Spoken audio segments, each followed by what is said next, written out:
சந்தையில் நெல் மற்றும் அரிசி விற்பனைகளில் ஏற்பட்டுள்ள நெருக்கடிகளுக்கு தீர்வு காண தனக்கு கால அவகாசம் வழங்குமாறு விவசாயியிடமும் நுகர்வோரிடமும் ஜனாதிபதி அனுரகுமார் திசாநாயக்க கோரிக்கை விடுத்துள்ளார்.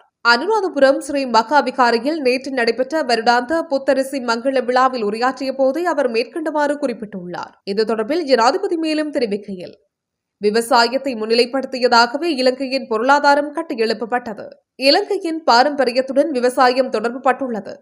விவசாயம் மற்றும் விவசாயிகளின் அபிவிருத்திகளுக்கு விசேட திட்டங்களை நாங்கள் செயல்படுத்துவோம். விவசாயத்துறையில் காணப்படும் அடிப்படை பிரச்சினைகளுக்கு குறுகிய காலத்துக்குள் தீர்வு காண்போம். நீர்ப்பாசனத்துறை அபிவிருத்திக்கு போதுமான நிதி ஒதுக்கப்பட்டுள்ளது.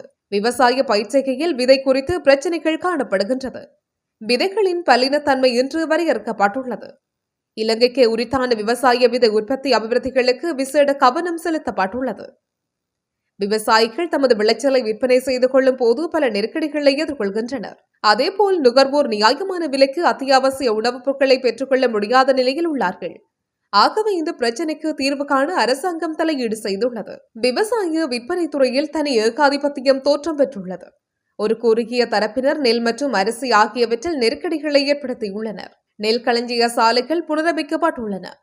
சிறந்த களஞ்சிய கட்டமைப்பின் ஊடாக நெல் பாரம்பரியப்படும். நெல் கொள்வனவுக்கான வரவு செலவு திட்டத்தில் 5 கோடி ரூபாய் ஒதுக்கப்பட்டுள்ளது. சந்தையில் நெல் மற்றும் அரிசி விற்பனையில் தோற்றம் பெற்றுள்ள நெருக்கடிகளுக்கு தீர்வு காண்பதற்கு ஓரிரு போகங்கள் செல்லும். இதற்கு எனக்கு கால அவகாசம் வழங்குமாறு விவசாயியிடமும் நுகர்வோரிடமும் கேட்டுக் கொள்கின்றேன்.